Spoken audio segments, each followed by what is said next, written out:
It is only one ticket, so the winner is here. Okay, sir. Tell us. The man is going to faint. Calm down. What is your name? Chord William. God William, where do you come from? Chord William, koduma chokera kuti? Chirimba muno kuzambezi kumusuku. Uzambezi umusuku. Do you know how to ride the motorbike? Umakwanisa kukwera njinga? Hayi, kumakali moroyoka basi. You are going to learn from this one. Muphunzira kuchokera ku imene. Do we have the key, please? Maki alipo? Maki, bring. Woo! King Lion! You are going to learn how to ride this thing.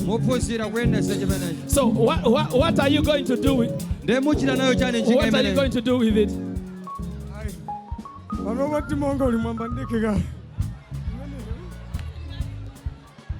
What did he say? Hey, tell him. What are you going to do?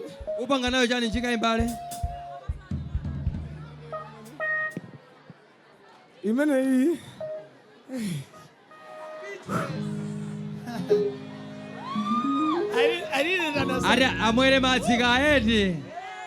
Amwere imwa matsi mbale.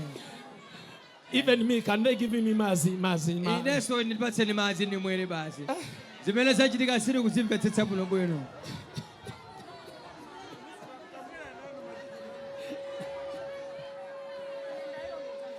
Ndikingirayo ni. Aye. What is the key? Maki ali kuti siri fotu ndikingirayo. Okay. Yes, please. Maki alipo Watsopano. Okay, do you know how to start it? Kulisa kokhago simungali You go. pere mbale. Do you know how to ride it? Kodi mmatha kukupacha kuendetsa? Gali muno. Njingayo. Let's get someone who knows. Pese wina wake amene amatha kuendesa njinga. Iya, sizoti mukaendesa mutengatu ya Ndani pakati palibe munthu amene angathe kuendesa njinga.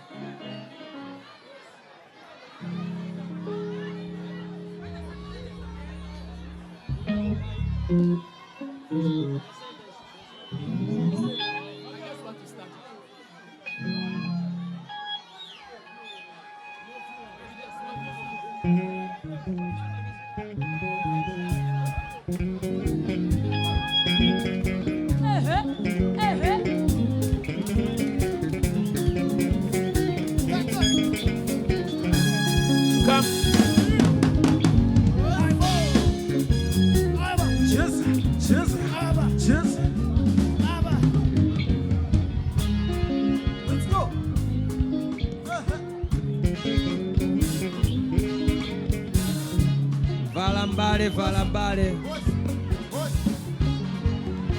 Tia.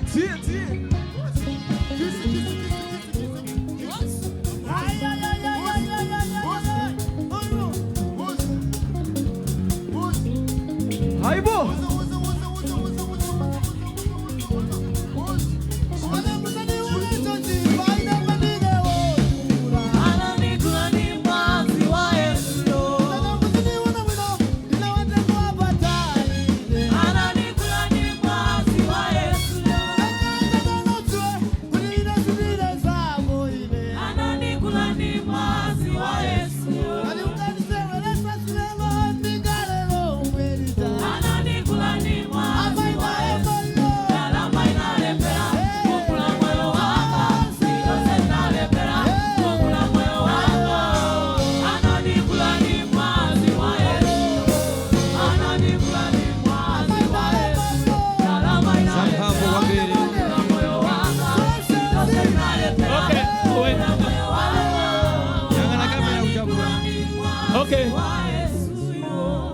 Let me ask you a question.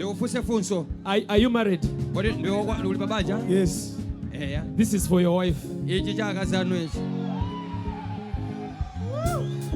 So when you're riding, this is for repairing. If anything breaks down, we have your receipts. You're just going to register it in your names and get your logbook. And you're ready to go. Do you love Jesus? Mumankonda Yesu? Kwambiri. Kwambiri. Even me, I love Jesus. Ingakhale nenso ndimamukonda Yesu. So we have the police. Ndi apolisi. Oh, okay.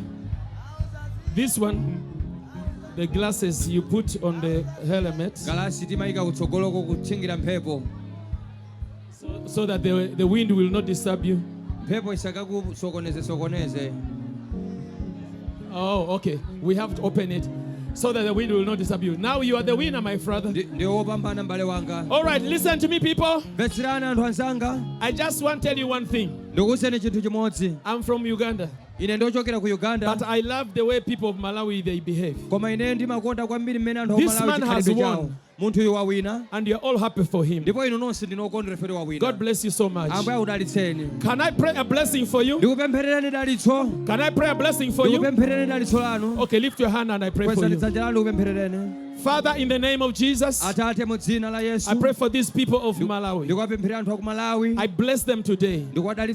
Answer their prayers. Do great things in their homes. Do great things in their lives. I pray that you go with them now and forever. In Jesus' name. Amen. God bless you. We have ended our crusade. Go in the